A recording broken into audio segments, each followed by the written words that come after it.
m'appelle Guðmundur Felix Gretarsson et je suis islandais. Je suis le premier homme au monde greffé des bras jusqu'aux épaules. En 2013, j'ai quitté mon pays pour avoir la greffe en France. Aujourd'hui, je rentre en Islande pour la première fois avec mes nouveaux bras. Un retour dans son île natale, aux confins du cercle polaire. Et à peine descendu de l'avion, il sort de l'anonymat. Tout le monde le connaît ici en Islande, c'est comme une pop star. Joyeux Noël. Un retour pour les fêtes de fin d'année que Felix Gretarsson et son épouse voulaient discret. Seul un quotidien islandais a été mis dans la confidence de leur heure d'arrivée. On m'a demandé de venir faire des photos de son retour. Bien sûr qu'il est célèbre ici, mais il est célèbre partout. Pas vrai? Le retour d'une célébrité, mais surtout le retour d'un homme qui a fait un incroyable et très long voyage pour se reconstruire. Je ne veux pas dire, mais je suis très émotionnel tout le voyage parce que je suis en solitaire dans l'hôpital pendant 11 mois. Et maintenant, je suis en Islande avec les bras. Let's go.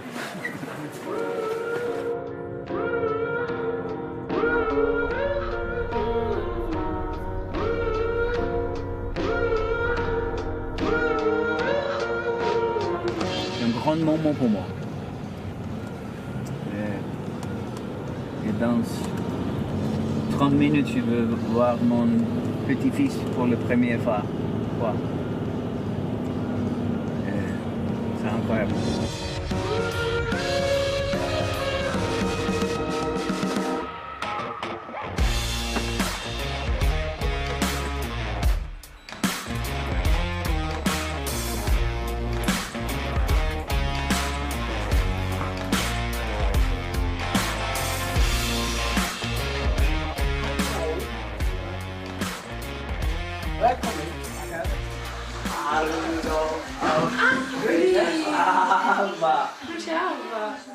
C'est la première fois aussi, depuis l'opération 11 mois plus tôt, que Félix revoit sa fille aînée, la maman du petit dernier d'à peine un mois.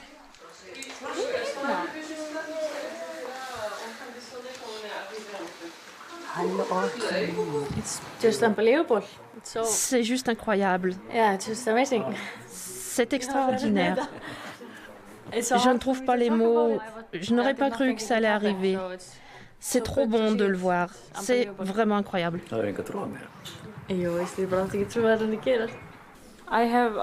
l'ai toujours connu sans bras. Alors le voir comme ça, c'est bizarre, mais extraordinaire. Tu t'en rappelles pas non plus? Elle avait seulement 4 ans. Et elle, seulement 3 mois.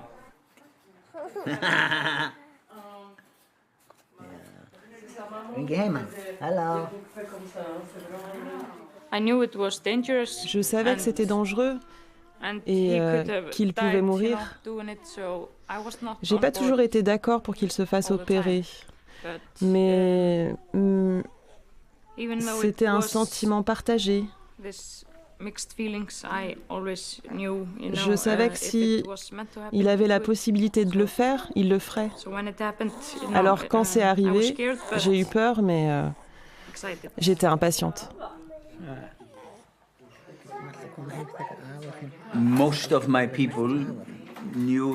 La plupart de mes proches savaient que ça allait arriver. Mais beaucoup de gens pensaient pourquoi il s'entête, pourquoi il s'acharne. Rien ne va jamais se passer. Alors voilà, je leur montre. On commence. Ce 13 janvier 2021, c'est le moment tant attendu de la double transplantation. Une cinquantaine de soignants, dont 12 chirurgiens des hospices civils de Lyon et de plusieurs établissements et cliniques privées de l'agglomération, sont mobilisés pour l'exceptionnelle opération. Les équipes, qui sont au nombre de 4, savent parfaitement ce qu'elles doivent faire. On est tous à la fois dans l'action, dans l'anxiété. L'incertitude, même une dizaine de jours plus tard, quand l'information est officiellement rendue publique. À ce niveau d'amputation des membres supérieurs, on ne peut pas espérer et encore moins promettre qu'une main fonctionne normalement. La seule chose qu'on peut dire, c'est qu'on a de bonnes raisons d'espérer qu'il obtienne une flexion active du coude à gauche. Le reste, on n'est pas sûr. La prouesse chirurgicale et médicale est néanmoins unanimement saluée. Le président de la République islandaise signe une longue et chaleureuse lettre de félicitations. C'était une lettre facile à écrire et ça m'a rendu heureux de le faire. Nous, en Islande, nous ne sommes pas un grand pays. Nous sommes petits, mais nous sommes capables de transformer cette petitesse en force. Et je savais que j'aurais tous les Islandais derrière moi quand j'ai écrit cette lettre de remerciement pour exprimer ma gratitude à l'équipe médicale en France. On voulait dire merci. Félix, lui, situe le début de son périple dans cet hôtel de Reykjavik. C'est ici, oui. C'est l'hôtel qui avait le premier rencontre avec le professeur Dubernard. Et ça commence ici. En 2007, il a écumé tous les hôtels de la ville pour pouvoir rencontrer le célèbre chirurgien lyonnais venu donner une conférence dans la capitale islandaise. Depuis 1998, depuis qu'il avait fait la première greffe de main, je suivais toutes les actualités sur les greffes de main dans le monde, donc je savais exactement qui il était. Le Français accepte de se pencher sur son cas, alors que des spécialistes américains avaient déjà refusé d'envisager une greffe, trop compliquée, trop chère, bref, impossible. Et Dubernard était un homme particulier. Il voulait explorer tout ce qui était possible. Quand la majorité des gens disaient « non, ce n'est pas possible », lui disait « voyons s'il est possible de le faire ». C'est la seule raison pour laquelle j'ai été prise en considération par l'équipe, parce que Dubernard m'avait fait une promesse. Quand je suis parti de l'hôtel, je suis être sûr que tu vas avoir le greffe. Oui. Depuis 2007, c'est toujours... Je ne sais pas pourquoi, c'est quelque chose qui ont senti. Sur cette prescription griffonnée du professeur Dubernard, il fait traduire et transmet tous ses dossiers médicaux. Puis ce sont les premiers allers-retours avec la France avant d'être finalement accepté dans le programme expérimental de recherche sur les doubles transplantations de membres supérieurs. Tout ce que j'ai fait à ce moment-là, j'ai vendu ma maison, j'ai vendu ma société, j'ai tout liquidé et je suis parti en France. Mais ça rend la vie plus facile. Tu prends la décision plus facilement quand tu sais exactement où tu veux aller.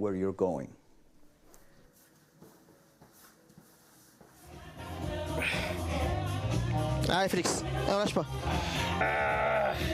Ok. Le Viking, c'est ainsi que les médecins lyonnais ont surnommé leur patient, capable de tous les efforts pour atteindre son objectif hors du commun. Allez Félix. Félix avait 26 ans quand sa vie a basculé.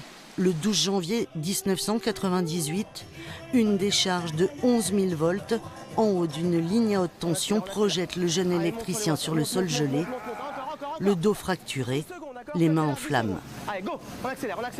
La souffrance, il connaît, et l'entraînement intensif qu'il s'impose alors, c'est pour être prêt, affronter au mieux l'opération. Après mon accident, je suis resté dans le coma pendant 3 mois. Puis j'ai été malade pendant 4 ans jusqu'à ce que je perde mon foie, ce qui était en quelque sorte une conséquence de mon accident. Et puis 2 mois après une première greffe de foie, j'en ai eu une deuxième parce que ça s'était infecté. Après tout ça, on se sent vraiment très faible. Et c'est très difficile de redémarrer. Donc tout ce que je peux souffrir avant l'opération, c'est un peu de souffrance en moins pour la suite.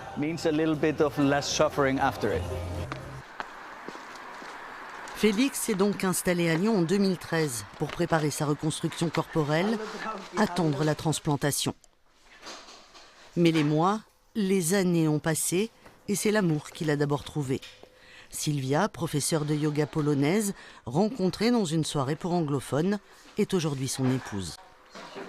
Pour moi, ça ne change absolument rien que Félix ait des bras ou pas. Je l'ai rencontré comme ça. Ça ne change rien, je suis très bien comme ça, mais là, c'est vraiment ses projets, c'est pour lui. Voilà, donc je ne cherche pas du tout à les convaincre. Il est allé trop loin dans ses projets, donc on va aller jusqu'au bout. Toute une vie s'organise pour ce couple bloqué à demeure. Félix est en effet obligé de rester à moins d'1 heure de la table d'opération jusqu'à ce que le téléphone sonne et annonce qu'une famille accepte enfin le don. Vous êtes dans une situation où vous approchez les gens dans le pire jour de leur vie et vous leur demandez « Est-ce qu'on peut avoir les bras ?» Je comprends parfaitement que malheureusement les gens disent non. C'est pas comme si j'allais mourir si je n'avais pas ces bras, mais la qualité de ma vie pourrait changer du tout au tout. Je n'ai jamais enlacé ma femme, j'ai jamais câliné ma petite fille. Ce sont des choses que l'on considère comme banales, mais moi, je ne peux pas toucher les autres. C'est difficile en ce moment? Ça va? 3 mois après la greffe tant attendue. Des mains, mais qui sont totalement insensibles. Des bras encore inertes qui sont des poids. Les bras, ils sont lourds, donc ça les fatigue en fait. Il a besoin de beaucoup de repos en ce moment, des temps allongés où il n'est pas en train de porter les bras et sentir la pesanteur. Ouais, voilà, je pense qu'il dort. On regarde l'interface entre l'os du donneur et l'os du receveur et on cherche des signes de fusion. On aimerait en avoir un peu, mais on n'est pas inquiet. C'est un os vascularisé, il va consolider. Et d'autant plus qu'on n'a pas de signe de déstabilisation du montage. Des batteries d'examen, ausculter l'évolution post-opératoire, surveiller bien sûr tout signe de rejet. Mais le chef de service traumatologie des membres supérieurs de l'hôpital Édouard Herriot, qui suit Félix depuis des années, s'inquiète aussi de son état d'esprit. Même si ça peut être... Comment est-ce que vous vous sentez? Eh bien, je ne m'attendais pas à grand-chose les premiers mois. Mais je n'avais pas pensé au poids, au gonflement. Si j'avais trop réfléchi, je ne l'aurais jamais fait. Mais j'imaginais quand même pas pouvoir jouer du piano au bout de seulement 3 mois. Et puis je ne suis plus coincé à attendre le donneur. Au moins, maintenant, je n'attends plus. Je peux même espérer rentrer chez moi pour Noël, pour la première fois en 8 ans.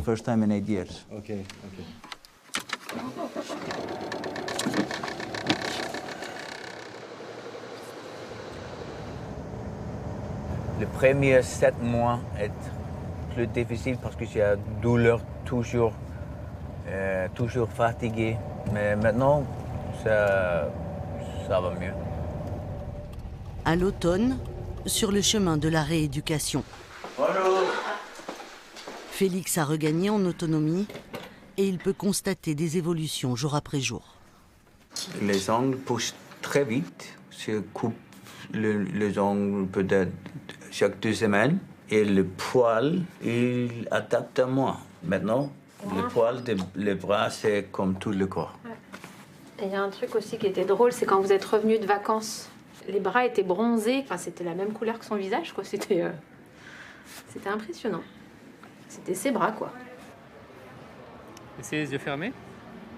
Du lundi matin au vendredi soir, des heures de kiné, d'entraînement, d'exercice qu'il suit avec application. Félix est déterminé et il met tout en œuvre pour déjouer les pronostics qui disaient qu'il ne pourrait sans doute jamais retrouver l'usage de ses mains. Ça marche bien. Ça marche bien. Ouais. Son objectif, c'est ce Noël en Islande. Rentrer à la maison et impressionner les siens.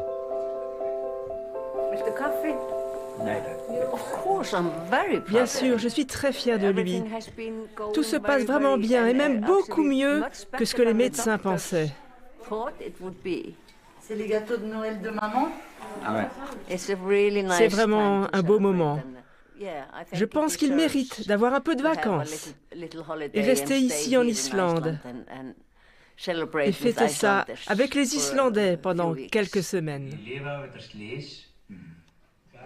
Des vacances qui commencent toutefois par un marathon médiatique.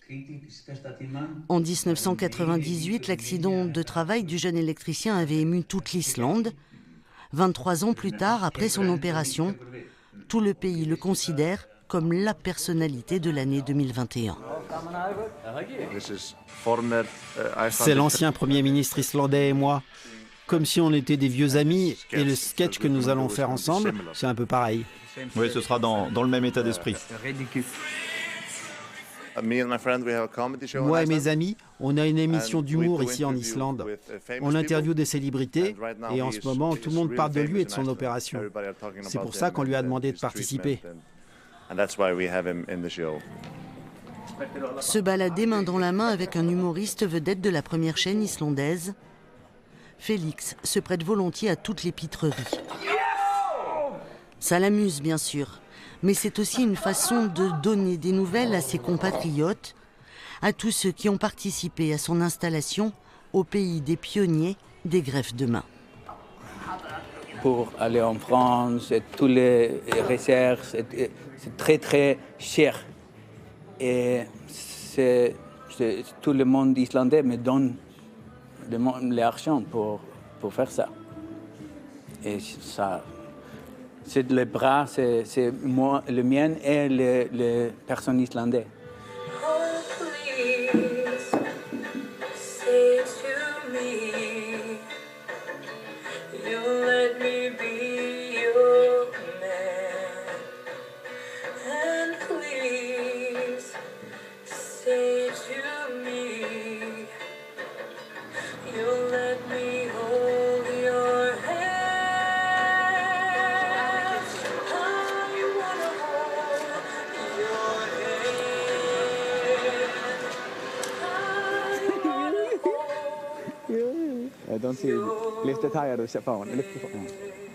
Oh, the Christmas cat. Yeah.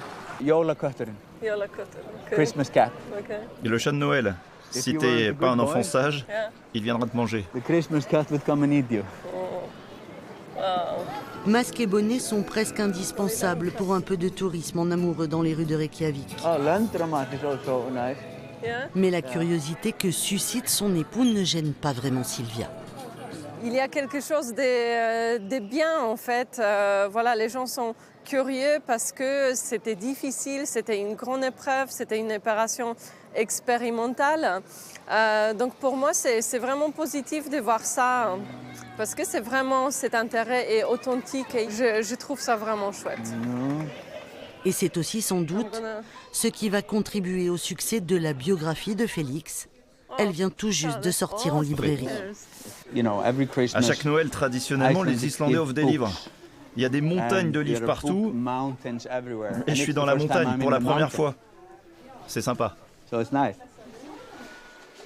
Pas de séance publique de dédicace en raison de la crise sanitaire. C'est au siège du groupe de presse où elle travaille que Félix retrouve l'auteur de 11 000 volts. Le retour au pays du premier homme greffé des 2 bras jusqu'aux épaules fait la une. Mais pour la journaliste, ce n'est pas l'histoire d'une prouesse médicale qui est au cœur de ce livre. C'est un livre qui raconte toute sa vie, depuis qu'il est enfant. Et oui, il parle des périodes très sombres. Le livre est dédié à sa mère, qui est resté constamment à ses côtés, jusque dans les pires moments d'une vie ordinaire qui soudain a basculé. Si la décharge en haut de la ligne à haute tension a fracassé Félix, des mois de coma et une cinquantaine d'opérations, elle l'a aussi plongé dans la dépendance et la déchéance. Après l'accident, il a pris un tas d'antidouleurs et de calmants. Et il y était tellement accoutumé qu'il a commencé à prendre de la marijuana, de la cocaïne, tout ce genre de drogue. Il avait littéralement tout perdu. Et c'était sa manière de faire face.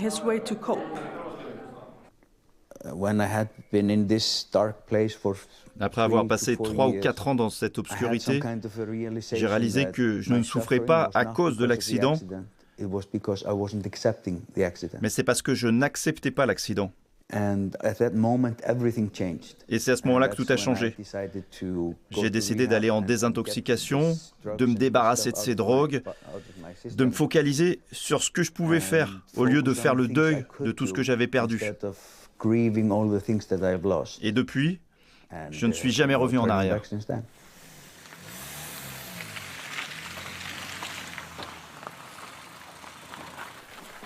Voilà un homme qui a recouvré sa dignité bien avant son intégrité physique.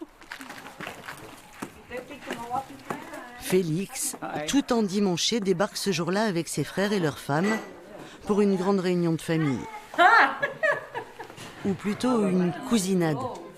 Ils n'ont pas voulu mélanger les générations pour limiter le risque de contamination au Covid. Mais les retrouvailles avec le jeune greffé n'en sont pas moins joyeuses. Il n'a pas changé. Son sens de l'humour, cette petite lueur dans l'œil. Oui, c'est toujours le même goût de noodle, ça c'est sûr.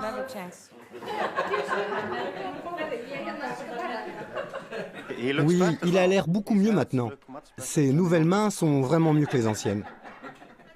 Oui, il avait vraiment besoin d'avoir de nouvelles mains. Une tranche de franche rigolade, parfois délicate à traduire. Les blagues, c'est un peu out of control. À l'heure du déjeuner, plaisir et bonheur partagés pour toute la bande de quadragénaires, ceux qui se connaissent depuis tout petit, depuis l'enfance, et leur moitié. C'est super de le voir avec des mains, de le voir heureux. Vous savez, je suis fière de le connaître.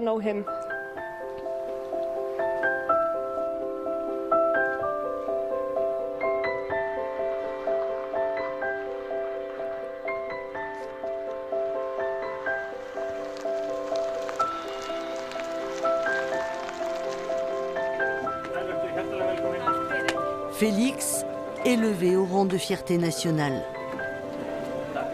Le chef de l'État islandais a tenu à l'accueillir dans sa Maison Blanche. Une invitation à dîner avec tous ses proches. C'est ma toute première fois à la résidence présidentielle. Et avec tous mes amis et ma famille, on peut difficilement rêver mieux. Je suis vraiment très honoré. Pas de protocole strict,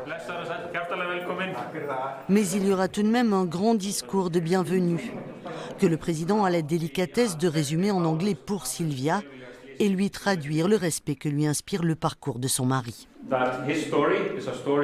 Cette histoire est une histoire de résilience, d'un incroyable rétablissement. C'est le triomphe de la recherche médicale, mais aussi le triomphe de la compassion, du soutien de la famille, de votre soutien, un soutien précieux. Donc c'est aussi votre histoire.